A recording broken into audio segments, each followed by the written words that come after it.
सिर्फ एक हफ्ते पहले शुरू हुआ एक व्यंग्यात्मक सोशल मीडिया अभियान आज देश भर में चर्चा का विषय बन चुका है। लेकिन अब यह आंदोलन एक नए विवाद में फंस गया है। हम बात कर रहे हैं कॉकरोच जनता पार्टी की, जिसके संस्थापक अभिजीत दीपके ने दावा किया कि उनकी संस्था के खिलाफ लगातार कार्रवाई की जा रही है। उनका कहना है कि पार्टी का आधिकारिक इंस्टाग्राम अकाउंट हैक कर लिया गया है। उनका निजी इंस्टाग्राम अकाउंट भी हैक हो गया है।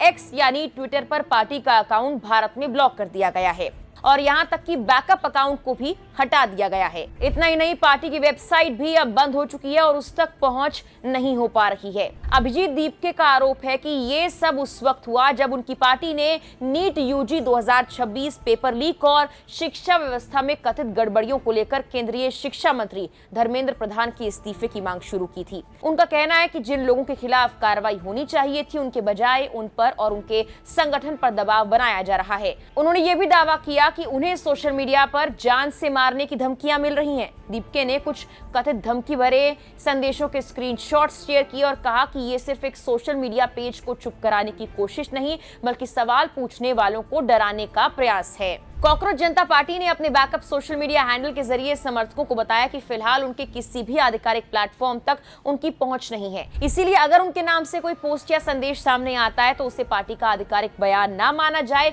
इसके साथ ही पार्टी ने अपने समर्थकों से शांति बनाए रखने की अपील की और कहा किसी भी उकसावे में ना आए। कॉकरोच जनता पार्टी ने दावा किया कि तमाम मुश्किलों के बावजूद उनके आंदोलन से जुड़ने वालों की संख्या लगातार बढ़ रही थी। उनकी वेबसाइट पर एक सप्ताह के अंदर 10 लाख से ज्यादा लोगों ने रजिस्ट्रेशन भी करा लिया था।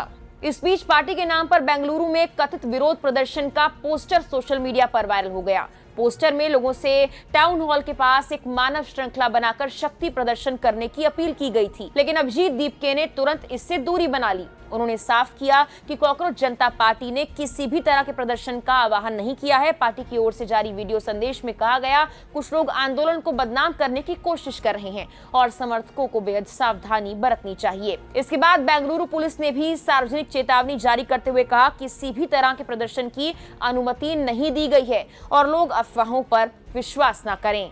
कॉकरोच जनता पार्टी की लोकप्रियता जितनी तेजी के साथ बढ़ी है, उतनी तेजी से इसके संस्थापक अभिजीत दीपके भी सुर्खियों में आ गए हैं। वर्तमान में बॉस्टन यूनिवर्सिटी में पढ़ाई कर रहे अभिजीत पहले आम आदमी पार्टी से भी जुड़े रहे हैं, लेकिन अब उनकी बढ़ती लोकप्रियता ने उनके परिवार की चिंता बढ़ा दी है। महाराष्ट्र के छत्रपति संभाजीनगर में रहने वाले उनके माता पिता ने मीडिया से बातचीत में कहा कि उन्हें अपने बेटे की सुरक्षा की चिंता सता रही है। उनके पिता ने कहा कि आज के राजनीतिक माहौल में डर लगना स्वाभाविक है और उन्हें चिंता है कहीं उनके बेटे को किसी कानूनी या राजनीतिक मुश्किल का सामना न करना पड़े। वहीं उनकी मां ने कहा कि वो चाहती हैं उनका बेटा सुरक्षित घर लौट आए और राजनीति से दूर रहकर अपना करियर बनाएं। दरअसल कॉकरोच जनता पार्टी की शुरुआत एक ऐसे विवाद के बाद हुई जिसने सोशल मीडिया पर बड़ी बहस छेड़ दी थी। कुछ दिन पहले भारत के मुख्य न्यायाधीश की एक टिप्पणी को लेकर सोशल मीडिया पर तीखी प्रतिक्रिया देखने को मिली थी।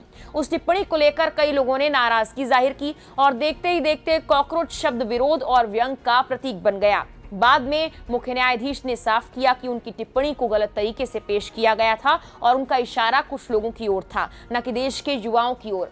लेकिन तब तक सोशल मीडिया पर एक नई मुहिम जन्म ले चुकी थी। इसी माहौल में अभिजीत दीपके ने कॉकरोच जनता पार्टी नाम से एक डिजिटल अभियान शुरू किया। शुरुआत में ये सिर्फ मीम्स और व्यंग्यात्मक पोस्ट तक सीमित था, लेकिन धीरे धीरे ये युवाओं की परेशानियों को उठाने वाला एक बड़ा ऑनलाइन मंच बन गया। बेरोजगारी, प्रतियोगी परीक्षाओं में पेपर लीक, शिक्षा व्यवस्था की खामियां, सरकारी जवाबदेही और युवाओं के भविष्य जैसे मुद्दों को लेकर पार्टी लगातार पोस्ट करने लगी। यही वजह रही कि कुछ ही दिनों में लाखों लोग इससे जुड़ गए। सोशल मीडिया पर इसके वीडियोस, पोस्ट और मीम्स तेजी के साथ वायरल होने लगे। सबसे हैरानी की बात यह रही कि महज कुछ ही दिनों में ये ऑनलाइन अभियान देश के सबसे बड़े डिजिटल आंदोलनों में से एक बन गया। कॉकरोच जनता पार्टी का दावा है कि उसके सोशल मीडिया प्लेटफॉर्म पर 2 करोड़ 20 लाख से ज्यादा फॉलोअर्स और समर्थक जुड़ चुके हैं। एक मीम के रूप में शुरू हुआ अभियान युवाओं के गुस्से, निराशा और सवालों का प्रतीक बनता दिखाई दिया। यही वजह है कि इस पर सिर्फ सोशल मीडिया यूजर्स नहीं, बल्कि बड़े पॉलिटिकल नेता, सामाजिक कार्यकर्ता, सार्वजनिक हस्तियां भी प्रतिक्रिया दे रही हैं। इस आंदोलन को कई प्रमुख राजनीतिक नेताओं और सामाजिक कार्यकर्ताओं का समर्थन मिल रहा है। तृणमूल कांग्रेस की सांसद महुआ मोइत्रा, समाजवादी पार्टी प्रमुख अखिलेश यादव, तृणमूल नेता कीर्ति आजाद, वरिष्ठ अधिवक्ता प्रशांत भूषण और कई और सार्वजनिक हस्तियों ने इस आंदोलन से जुड़ी पोस्ट पर प्रतिक्रिया दी या इसके मुद्दों को लेकर चर्चा की। डिजिटल अधिकारों के लिए काम करने वाले संगठन इंटरनेट फ्रीडम फाउंडेशन ने भी इस पार्टी के सोशल मीडिया अकाउंट पर हुई कार्रवाई की आलोचना करते हुए इसे अभिव्यक्ति की स्वतंत्रता से जुड़ा मामला बताया। दिलचस्प बात यह कि अब ये ऑनलाइन आंदोलन मुख्यधारा की राजनीति में भी चर्चा का विषय बन चुका है। हाल ही में बीजेपी नेता रविंद्र रैना ने वायरल हो रही कॉकरोच जनता पार्टी पर प्रतिक्रिया देते हुए अपने अंदाज में तंज कसा। एक कार्यक्रम के दौरान उन्होंने हाथ में कॉकरोच दिखाते हुए इस पूरे आंदोलन का मजाक उड़ाया। उनका वीडियो सोशल मीडिया पर तेजी के साथ वायरल हो गया। समर्थकों ने इसे आंदोलन को हल्के में लेने की कोशिश बताया, जबकि कई लोगों ने इसे राजनीतिक व्यंग का हिस्सा माना। लेकिन इस घटना ने एक बात साफ कर दी है कि अब कॉकरोच जनता पार्टी सिर्फ इंटरनेट तक सीमित नहीं रही, बल्कि राष्ट्रीय राजनीतिक चर्चा का हिस्सा बन चुकी है। आज स्थिति यह है कि एक सप्ताह पहले तक जिस नाम को कोई जानता नहीं था, वो नाम देश भर में बहस का विषय बन चुका है। एक तरफ समर्थकों का कहना है कि कॉकरोच जनता पार्टी युवाओं की आवाज बन गई है, जबकि आलोचकों का मानना है कि ये सिर्फ सोशल मीडिया पर वायरल हुआ एक ट्रेंड है। लेकिन इतना जरूर है कि इस आंदोलन ने शिक्षा, रोजगार, पेपर लीक और सरकारी जवाबदेही जैसे मुद्दों को फिर से राष्ट्रीय चर्चा के केंद्र में ला दिया है। हालांकि अब जिस तरह से कॉकरोच जनता पार्टी पर लगातार कार्रवाई हो रही है, उसके हैंडल्स बंद किए जा रहे हैं, ये सवाल भी उठ रहा है, क्या वाकई कॉकरोच जनता पार्टी खत्म हो रही है? फिलहाल के लिए इस वीडियो में इतना ही।